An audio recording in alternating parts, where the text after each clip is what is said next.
Assalamualaikum warahmatullahi wabarakatuh. Halo semuanya, saya Desi Dwi Syafriani Putri dengan NIM 2205124249. Nah, kali ini saya akan membahas mengenai Angkatan Balai Pustaka. Apa itu Angkatan Balai Pustaka? Angkatan Balai Pustaka merupakan kelompok sastrawan Indonesia pada awal abad ke-20 yang terdiri dari beberapa penulis terkemuka seperti Sultan Takdir Alis Jabana, Mara Rusli, Abdul Muiz, dan lain-lain.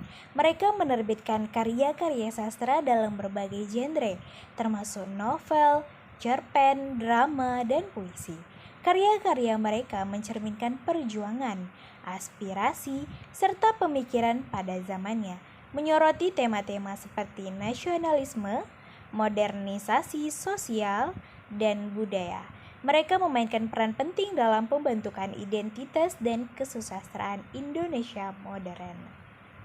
Beberapa keunggulan utama dari Angkatan Balai Pustaka yang pertama yaitu kontribusi signifikan terhadap pembentukan dan pengembangan bahasa Indonesia modern sebagai bahasa sastra yang berlaku di Indonesia.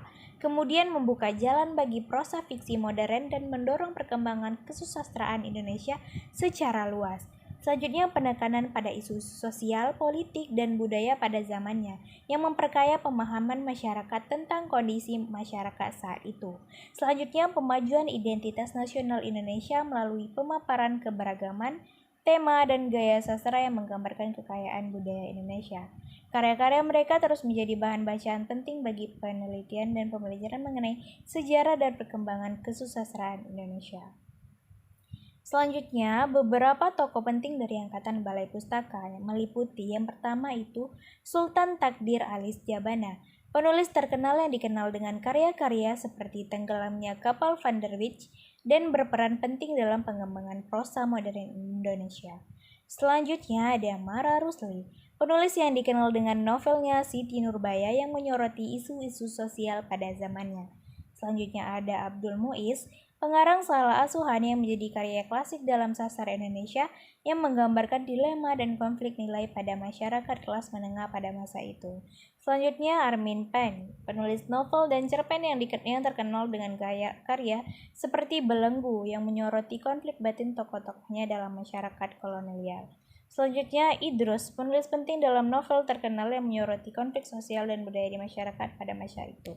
Selanjutnya kita akan membedah puisi dengan teori feminisme. Teori feminisme bukan hanya tentang pemahaman, namun juga tentang tindakan. Feminisme itu membentuk kesadaran yang dibangun oleh pengalaman perempuan yang khas tentang kebenaran, pengetahuan, dan kekuasaan. Kesadaran akan ketertindasan muncul di belahan dunia manapun, menurut kadar ENFJ Mesir. Nah, kita akan membahas mengenai nilai feminisme dan citra perempuan dalam puisi Dongeng Marsina karya Sapardi Djoko Damono.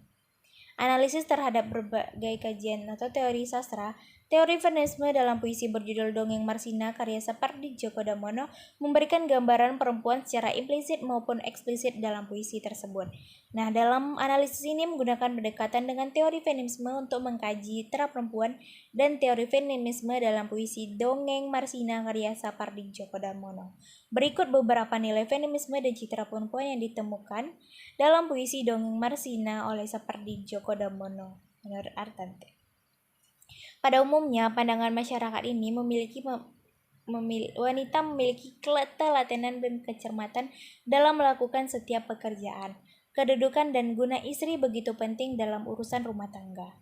Orang tua zaman dahulu, khususnya dalam budaya Jawa, selalu memberikan nasihat agar para istri memperhatikan dapur, sumur, dan kasur. Namun dalam puisi Dongeng Marsina menggambarkan seseorang perempuan yang gigih bekerja sebagai seorang pemburu pabrik arloji, yang karena aksinya untuk menuntut keadilan, ia diculik dan disiksa kemudian dibunuh.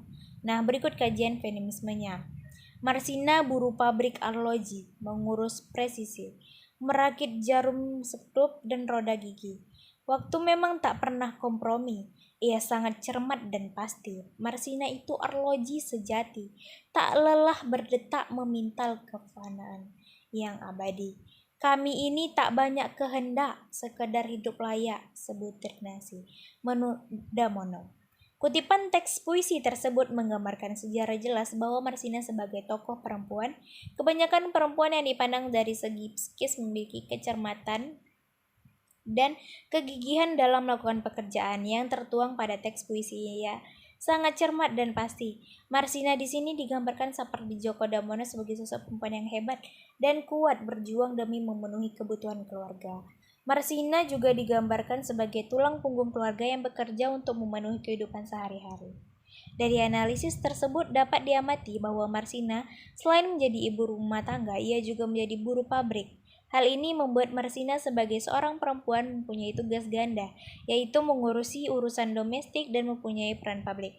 Hal ini dapat diartikan bahwa citra perempuan di sini seharusnya tidak dipandang sebelah mata dan disepelekan, karena wanita adalah seseorang yang memiliki jiwa kuat dalam mengatur. Nah, mungkin sekian yang dapat saya sampaikan. Lebih dan kurangnya saya mohon maaf. Wassalamualaikum warahmatullahi wabarakatuh.